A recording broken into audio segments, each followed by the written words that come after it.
नमस्कार, आप देख रहे हैं मध्य प्रदेश छत्तीसगढ़ का नंबर 1 news channel IBC 24 good morning Madhya Pradesh में आप सभी का बहुत बहुत स्वागत है। मैं हूं आप सभी के साथ रचना नितेश। मध्य प्रदेश की हर खबर से आपको करेंगे अपडेट, लेकिन सबसे पहले एक नजर अब तक की सुर्खियों पर।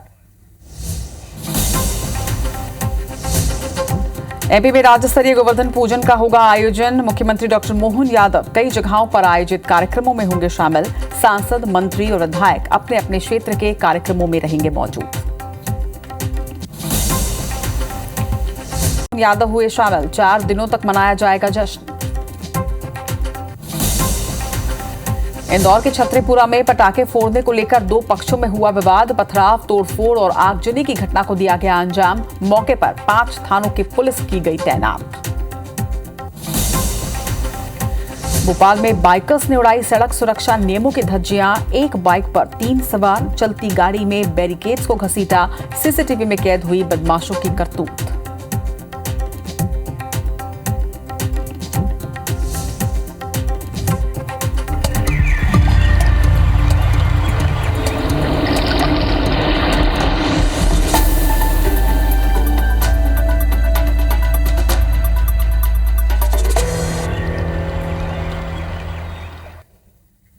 सबसे पहले खबर मंडला से आपको बता दें, जहां पर कपड़ों की दुकान में आग लगी है। बताया जा रहा है कि आग ने 5 दुकानों को अपनी चपेट में ले लिया, जिससे लाखों रुपए का नुकसान हुआ है। दमकल की टीम ने आग पर बाद में काबू पाया, लेकिन तब तक का नुकसान काफी ज्यादा हो चुका था। मंडला की ये तस्वीर आप देख रहे हैं, भीषण आग की तस्वीरें और रोशनी के त्योहार दीपावली पर आग के तांडव की ये तस्वीरें कई जगहों से सामने आई हैं। मंडला की ये तस्वीर आप देख रहे हैं, मंडला में कपड़े की दुकान में ये आग लगी। बताया जा रहा है कि एक दुकान में सबसे पहले आग लगी और देखते ही देखते आसपास की कुछ दुकानों को इस आग ने अपनी चपेट में ले लिया।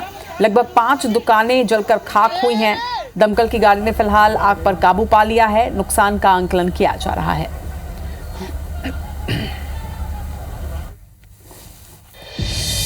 और आग के तांडव की खबर बुरहानपुर से भी सामने आई, जहां पर देर रात हनुमान साइजिंग में भीषण आग लगी। आग से लाखों के नुकसान का अनुमान जताया जा रहा है। मालीवाड़ा वार्ड की घटना बताई जा रही है। तो बुरहानपुर के मालीवाड़ा क्षेत्र में घटना हुई है। ये तस्वीरें आप देखिए, भीषण आग की ये तस्वीरें, लाखों का नुकसान हुआ है। हनुमान साइजिंग की ये तस्वीरें आप देख रहे हैं। बताया जा रहा है कि लाखों का नुकसान इसमें हुआ है। आग से लाखों के नुकसान का अनुमान फिलहाल लगाया जा रहा है, लेकिन आग किन कारणों से लगी ये अब तक पता नहीं चल पाया। हालांकि फायर ब्रिगेड की टीम ने पहुंचकर आग पर काबू पाया। किसी तरह की कोई जनहानि नहीं हुई है, लेकिन लाखों के नुकसान का अनुमान लगाया जा रहा है।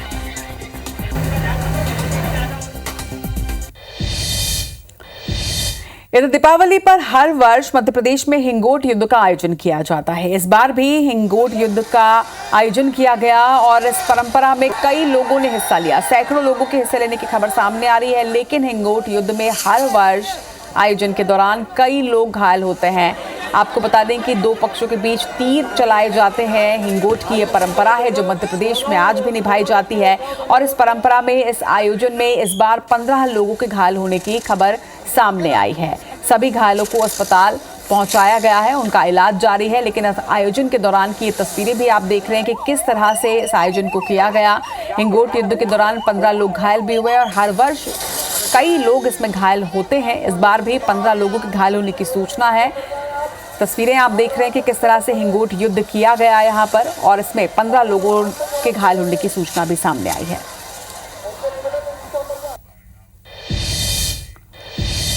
इंदौर का अयोध्या कहे जाने वाले छतरीपुरा में एक मामूली से विवाद ने तुल पकड़ लिया। आपको बता दें कि विवाद इतना बढ़ा कि 2 पक्ष आमने सामने आ गए और हालात इस कदर बिगड़े कि पथराव, तोड़फोड़ और आगजनी की घटना सामने आई। हालात संभालने के लिए पुलिस को 5 थानों की पुलिस बल छतरीपुरा भेजनी पड़ी। आखिर क्या थी इस विवाद की वजह जिसने इंदौर के शांत माहौल को अशांत कर दिया, इस रिपोर्ट में दिखाते हैं।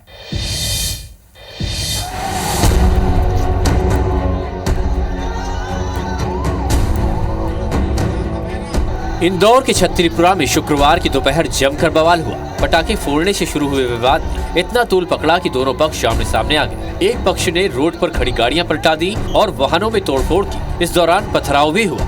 भीड़ ने ऑटो को आग के हवाले भी कर दिया। आनन फानन में मौके पर डीसीपी, सीएसपी, पुलिस बल और दंगा निरोधक वाहन पहुंचे और हालात पर काबू पाया। बताया जा रहा है कि छतरीपुरा की रहने वाली दूसरी कक्षा की एक बच्ची पटाखा चला रही थी। इसी बात को लेकर दूसरे समुदाय के पड़ोसियों ने आपत्ति की। दीपावली के दिन पटाखे को लेकर, एक बच्ची ने पटाखे जलाया, उसको लेकर एक स्वतः स्फूर्त विवाद हो गया। ये लंबे समय से साथ में रह रहे हैं, सभी लोग अपने घरों में हैं, शांति है। जो छोटे मोटे वो हैं, जल्दी यहाँ पे जनसंवाद किया जाएगा।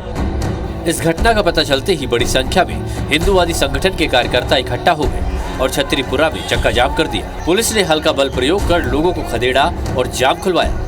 विधायक मालिनी गौड़ के बेटे और बीजेपी नगर उपाध्यक्ष एकलव्य गौड़ भी मौके पर पहुंच गए। आरोपियों के खिलाफ कड़ी कार्रवाई की मांग की। लगातार ये घटनाएं चल रही हैं और सीधा उद्देश्य है कि हिंदू आतंकित हो, भयभीत हो और वहाँ से पलायन कर। लगातार आप देख रहे हैं देश में कई जगह की घटनाएं हो गई, ये पहली घटना नहीं है। हम अभी तक तो सुनते थे कि फलानी जगह हुई, आज इंदौर में हो गई। मांग है कि ऐसी एक उदाहरण प्रस्तुत होना चाहिए कि आगे इस तरह का कोई अब कृत्य करने के सोचे भी ना। छतरीपुरा पुलिस ने मारपीट और धमकी देने की धाराओं में केस दर्ज कर लिया है। घटना में शामिल लोगों पर कड़ी कार्रवाई करने की बात डीसीपी मीना ने कही है।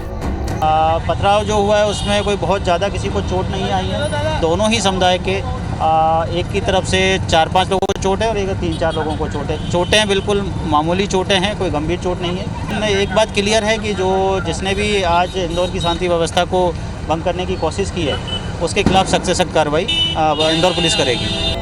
सीएम मोहन यादव ने भी इस घटना पर सख्त रुख अपनाया है। उन्होंने साफ कहा कि बच्चों को पटाखे जलाने से रोका गया। प्रदेश में कानून का राज है, हमारी सरकार इसे बर्दाश्त नहीं करेगी। दीपावली मना रहे बच्चे बड़े पटाखे जला रहे थे, उनको पटाखे जलाने से रोका गया। कानून व्यवस्था हाथ में लेने का प्रयास किया और ये हमारी सरकार में बर्दाश्त नहीं है। हमने कहा हम सभी धर्मों के लिए सरकार दृढ़ता के साथ खड़ी है और कोई कानून हाथ में लेगा तो हमारी सरकार बर्दाश्त नहीं करेगी। पटाखा चलाने जैसा मामूली विवाद इतना तूल पकड़ लेगा, इसकी किसी को कल्पना नहीं थी। इस घटना से कई वाहनों को तो नुकसान पहुंचा ही है, इंदौर शहर की शांति और दिवाली के जश्न में भंग भी पड़ गया। फिलहाल छतरीपुरा में शांति है और चप्पे चप्पे पर पुलिस तैनात है। असामाजिक तत्वों में खौफ पैदा करने के लिए पुलिस ने फ्लैग मार्च भी निकाला। अंशुल मुकाती के साथ रवि हेमराज सिसोदिया, IBC 24 इंदौर।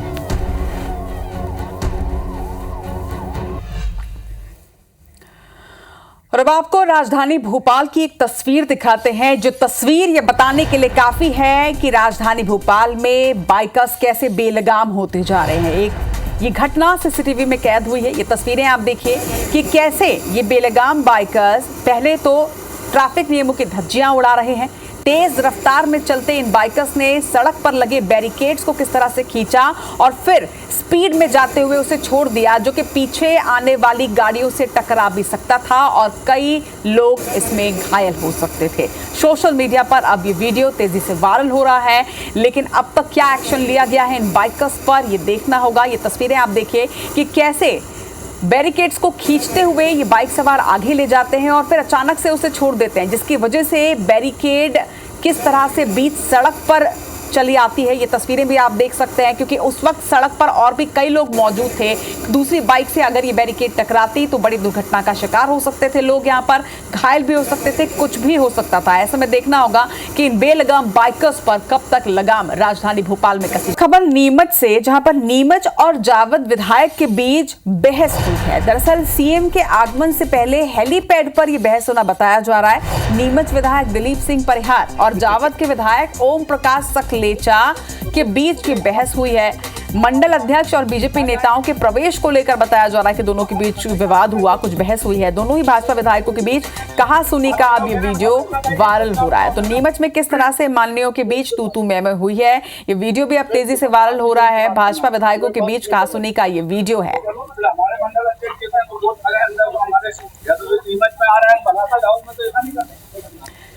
तो दरअसल कल नीमच पहुंचे थे मुख्यमंत्री और उनके आगमन के पहले हेलीपैड में ही दोनों जगहों के विधायक किस तरह से आपस में भिड़ते नजर आए। ये तस्वीरें आप देख सकते हैं। माननीयों के बीच तू मैं की ये तस्वीरें हैं और अब ये वीडियो भी तेजी से वायरल हो रहा है।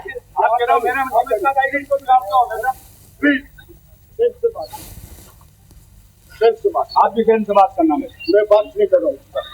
हमारे मंडल अध्यक्ष के साथ बहुत सारे अंदर हमारे या तो नीमच में आ रहे हैं, बनासा गाँव में तो ऐसा नहीं करते।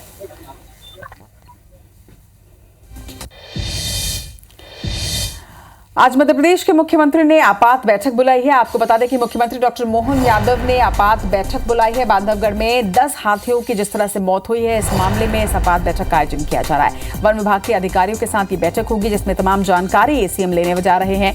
एसीएस डॉक्टर राजेश राजौरा भी इस मीटिंग में मौजूद रहेंगे। एसीएस अशोक वर्णवाल के साथ वन विभाग की ये बैठक है। मुख्य सचिव अनुराग जैन वर्चुअली इसमें शामिल हुए। सीएम ने अधिकारियों से जानकारी और निर्देश लिए। दोषी व्यक्तियों पर सख्त कार्रवाई के निर्देश भी दिए गए हैं। आपको बता दें कि 24 घंटे में जांच रिपोर्ट सौंपी जाएगी। उच्च स्तरीय दल भेजने के निर्देश भी दिए गए हैं। तो हाथियों की मौत पर सीएम ने आपात बैठक बुलाई है। एक्सपर्ट ने सीएम को बैठक में तमाम जानकारी दी। हाथियों की मौत की जांच रिपोर्ट आने में माना जा रहा है कि 4 दिन का समय लगने जा रहा है। बांधवगढ़ वन मंत्री दिलीप अहिरवार पहुंचेंगे। एसीएस अशोक वर्णवाल, पीसीएफ असीम श्रीवास्तव भी उनके साथ मौजूद रहेंगे। तो 24 घंटे में जांच रिपोर्ट अब सौंपी जाएगी। कल आपात बैठक का आयोजन किया गया। सीएम डॉक्टर मोहन यादव ने आपात बैठक बुलाई थी। बांधवगढ़ में जिस तरह से लगातार हाथियों की मौत हुई, कुल 10 हाथियों की मौत बांधवगढ़ में हो चुकी है, जिसके बाद वन विभाग के अधिकारियों के साथ ये मीटिंग ली गई। ACS doctor Rajesh Rajora, ACS Ashok Varnwal के साथ वन विभाग की यह अहम बैठक, जिसमें सीएम डॉक्टर मोहन यादव ने तमाम जानकारी ली। इसके साथ ही मुख्य सचिव अनुराग जैन भी इसमें वर्चुअली शामिल हुए हैं। सीएम ने अधिकारियों से तमाम जानकारी लेते हुए कई दिशा निर्देश उन्हें दिए हैं। दोषी व्यक्तियों पर सख्त से सख्त कार्रवाई करने की बात बैठक में कही गई है।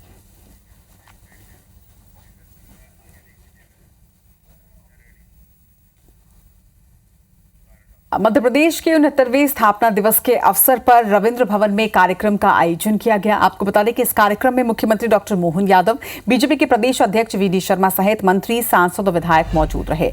मुख्यमंत्री डॉक्टर मोहन यादव ने अपने संबोधन में कहा कि हमने 5 दिन दीपोत्सव और 4 दिन स्थापना दिवस मनाने का फैसला किया है। उनका कहना है कि मध्य प्रदेश का अतीत गौरवशाली है। भगवान राम ने चित्रकूट में समय गुजारा है। राम जी नहीं माने तो भरत ने राम जी की चरण पादुका सिर पर रखकर राज्य चलाया। यूपी और एमपी केन बेतवा नदी जोड़ो परियोजना से बुंदेलखंड में पानी आएगा। उन्होंने ये भी कहा कि एमपी के 55 जिलों के संभाग की सीमाएं बदलेंगे। मध्य प्रदेश में सरकारी 28 और 12 पीपीपी मोड मेडिकल कॉलेज बनने वाले हैं और कुल 40 मेडिकल कॉलेज मध्य प्रदेश की धरती पर बनने जा रहे हैं। तो ये तमाम जानकारी उन्होंने अपने संबोधन के दौरान राज्य के साथ शेयर की है और स्थापना दिवस की 2 तस्वीरें आपके सामने हैं।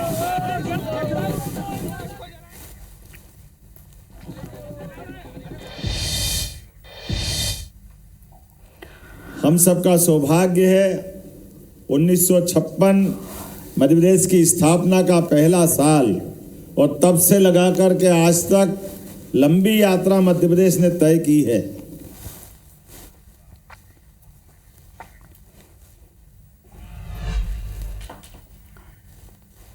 और चलिए अब आपको लेकर चलते हैं सांपों की अदालत में। जी हाँ, बिल्कुल सही सुना आपने। मध्य प्रदेश के सीहोर जिले के लसूड़िया परिहार गांव में हर साल दिवाली के अगले दिन सांपों की अदालत लगाई जाती है, जिसमें सर्पदंश से पीड़ित लोग इलाज के लिए पहुंचते हैं। खास बात यह है कि इस अदालत में सांपों को मंत्रों के जरिए पीड़ितों के शरीर में प्रवेश करवाया जाता है। फिर सांप खुद पीड़ित को बताता है कि उसने क्यों काटा था। लसूड़िया परिहार गांव में ये परंपरा पिछले 200 वर्षों से चली आ रही है। सीहोर जिले से ये गांव महज 10 किलोमीटर दूर है। दिवाली के अगले दिन पड़वा पर यहाँ ये हैरान कर देने वाला नज़ारा देखने को मिलता है, जिससे गांव के लोग ही नहीं बल्कि देश भर के लोग पहुंचते हैं।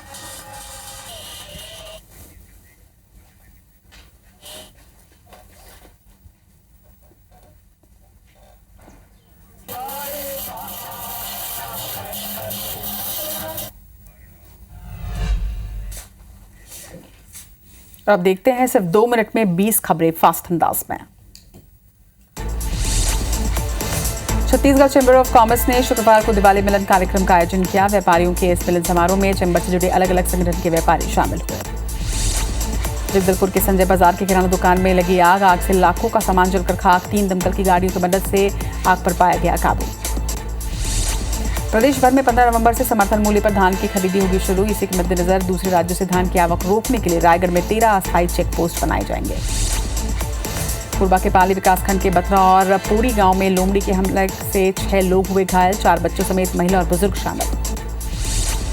रायगढ़ में जंगली हाथियों का उत्पात जारी। जिले के घरघोड़ा वन परिक्षेत्र में हाथियों ने पिछले 3 दिनों में किसानों की 50 एकड़ से अधिक फसलों को पहुंचाया नुकसान। बलरामपुर जिले के राजपुर में शिक्षकों ने राज्य स्थापना दिवस पर दीपोत्सव मनाया। शिक्षक 5 मंत्री मांगों को लेकर लगातार कर रहे हैं प्रदर्शन। जांजगीर की चांपा नगर पालिका में विराजित गौरी गौरा की मूर्ति की विधि विधान के साथ पूजा की गई। इसके बाद लोगों ने भक्ति कीर्तन करते हुए उसका विसर्जन किया।